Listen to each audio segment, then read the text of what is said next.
Good evening mga ride.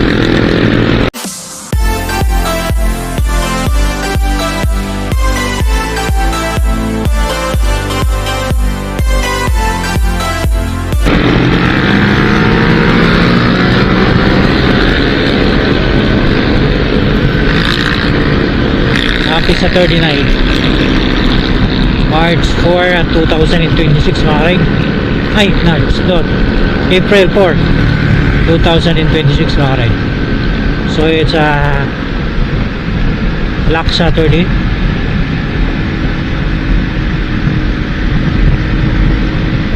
So maluwag yung daan natin, kakalsadahan.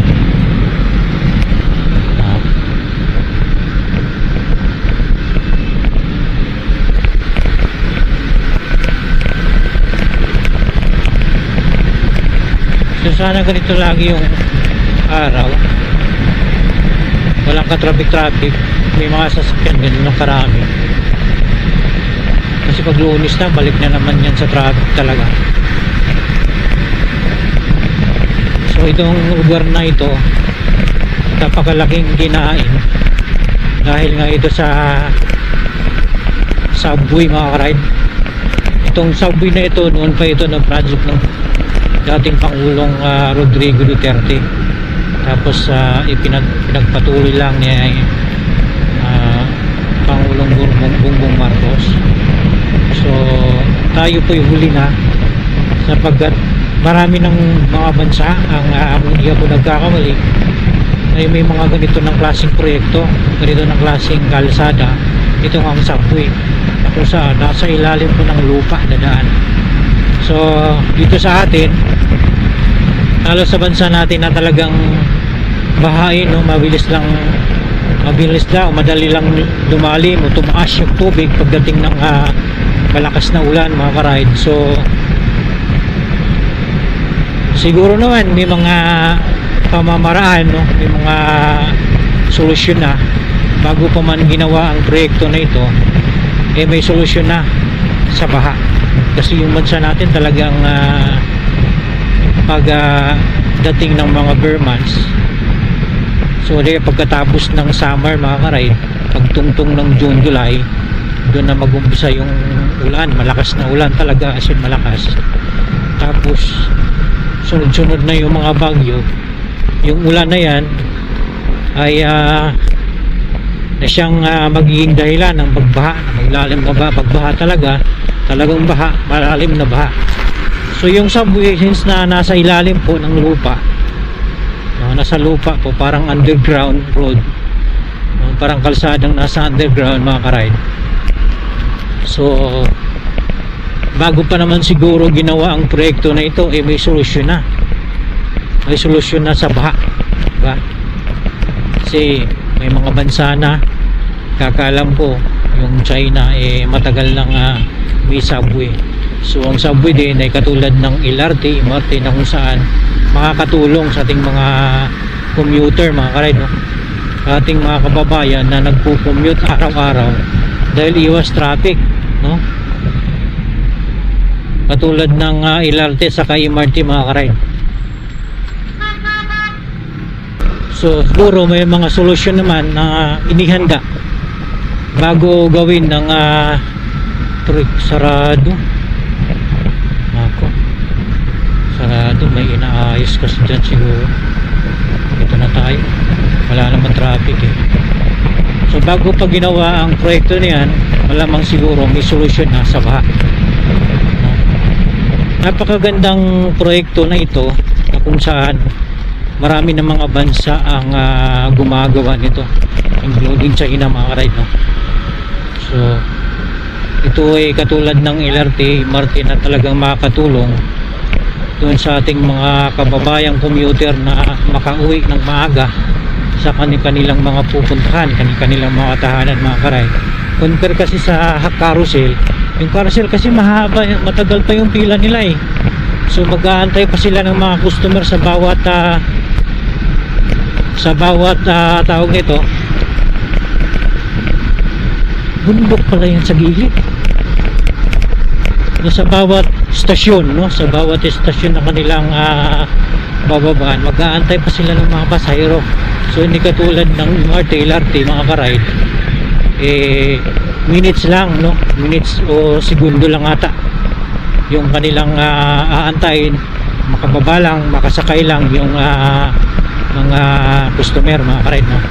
So hindi na sila mag-aantay pa na makakuha ng maraming pasahero mga ka-ride, no?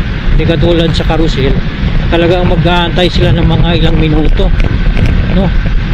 Yung mga nagmamadali mga ka-ride, lalo pag papasok pa lang, malilate na. Compare sa LRT, MRT mga ka-ride, makababa lang, makasakay lang yung mga pasahero, bulis na. Kasi nga nasubukan ko mula sa North Avenue hanggang Ayala, Juan Ayala sa Makati mga ka-ride, saglit lang, no? Sumagal yung ilaw, saglit lang mga ka-ride, nakakarating na ako. Kaya katulad ng mga ito, yung subway, ay malaking tulong din yung subway. Sana nga lang mag-click ito sa atin. So yun nga, dahil tayo po ay ang bansang talagang bahain, mabilis tumaha. So ito yung proyekto ng dating Pangulong Rodrigo Duterte mga ka-ride, na ngayon ay pinagpatuloy ng kasalukuyang administrasyon mga ka-ride, no? Si Pangulong Bongbong Marcos.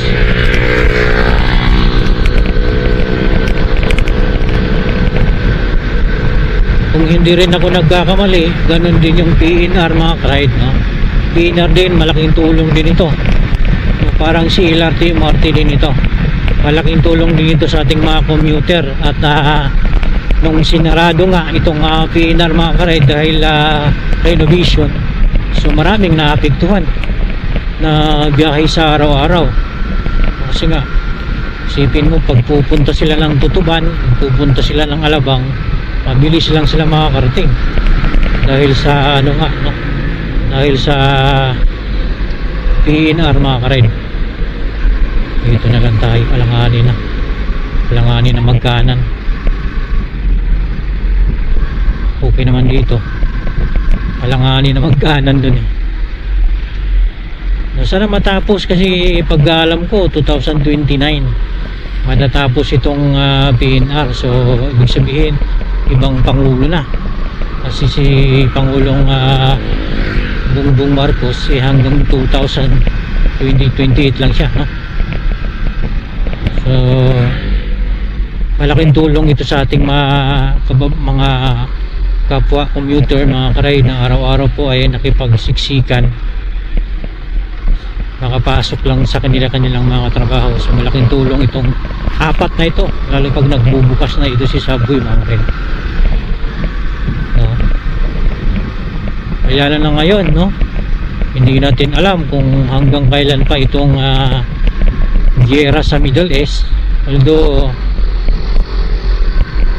makipag-ayos na si US President Donald Trump mga ka-ride sa Iran. So kung mangyari ito, sana bababa na yung langis mga ka-ride, na laking epekto talaga sa bansa natin. Tayo yung number 1 eh, kung sa listahan na may pinakamahal o mas pinakamataas na presyo ng tawag dito mga ka-ride, ng gasolina, no? Yung crudo ngayon talagang mahal na mga ka-ride, no? So maraming mga negosyante na naapektuhan dahil silang ay gumagamit man ng mga diesel sa kanilang mga sasakyan sa mga delivery. Ganun nga din yung mga kapatid nating rider na kung saan araw-araw bumabiyahe sa kanilang o araw-araw na trabaho sa gitna ng kakalsadahan natin. So lahat, even dun sa mga katulad natin na tuwing pasok lang at uwian, yung gasto sa gasolina, nakaka-apekto pa rin sa atin ito. So, ano po kaya sa kanila? Sana katapos na nga itong crisis natin sa gasolina, sa diesel mga ka-ride, sana matapos na itong hidwaan ng dalawang bansa mga kared, na itong ang si Amerika at yung Iran, kung saan si Iran ay isa sa number 1 na malaking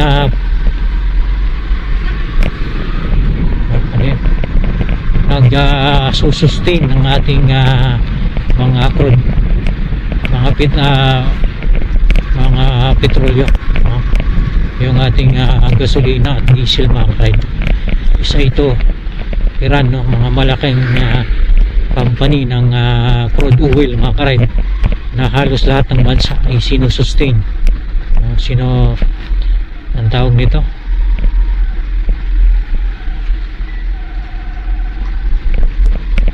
O halos lahat ng bansa ay nakikinabang.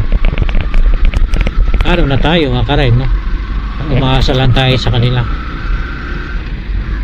So sana matapos na itong digmaan na ito na siya nagpapahirap, no, sa ating bansa, dulot ng pagtaas ng mga bilihin dahil sa pagtaas din ng presyong petrolyo mga kared.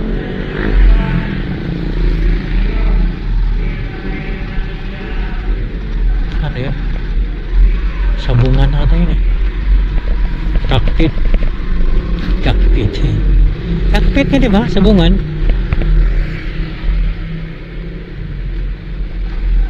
Ito tayo dumaan nung nakaraan, nung parang Merkulis ata, bumiyahe tayo sa Moget. Grabe ka traffic, dahil nga yung unahan bago lumabas ng General Lewis inaayos. So magiging maganda na itong kalsada dito. So nakakatuwa sa ibang bansa mga kared, no? Pag nagre-repair sila ng kanilang mga kakalsadahan, napakabilis lang dahil sa kanilang napaka high-tech na machine kung saan mag-aayos ng kanilang mga kakalsadahan, no?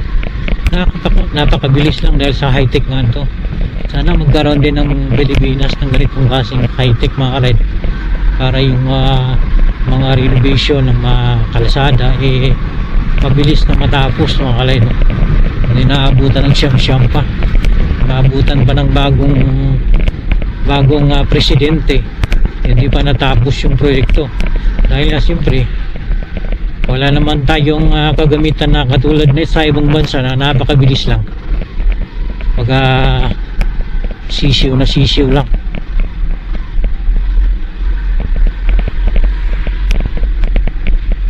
Kaya din palang ilaw dito. Sana nilagyan din nila ng ilaw, kasi nga paano yung mga maglalakad dito, hindi ka na maglakad kasi napakaraming factory dito magkapit ba yan, mga factory rin yan, factory yan. So kabilaan lang yan, tapatan lang yung mga factory, pero yung ngayong kalsada sira-sira. Tsaka dapat may ilaw, kasi nga siyempre diba, delikado din yung mga dumadaan dito kung walang ilaw, miligro yung buhay nila. Huwag naman sanang mangyari. Sino ba ka-ride, no? Ingat-ingat po tayo sa daan. Happy Saturday, Black Saturday. At bukas ay ang araw ng pagkabuhay, yung Easter Sunday, o linggo ng pagkabuhay mga ka-ride. Mag-ingat-ingat po tayo mga ka-ride, no? Maging mapagbigay, mahinahon.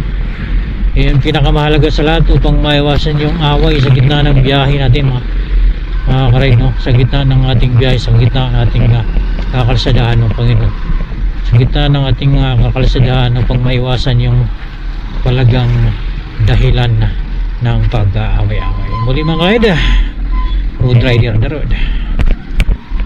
Bye bye.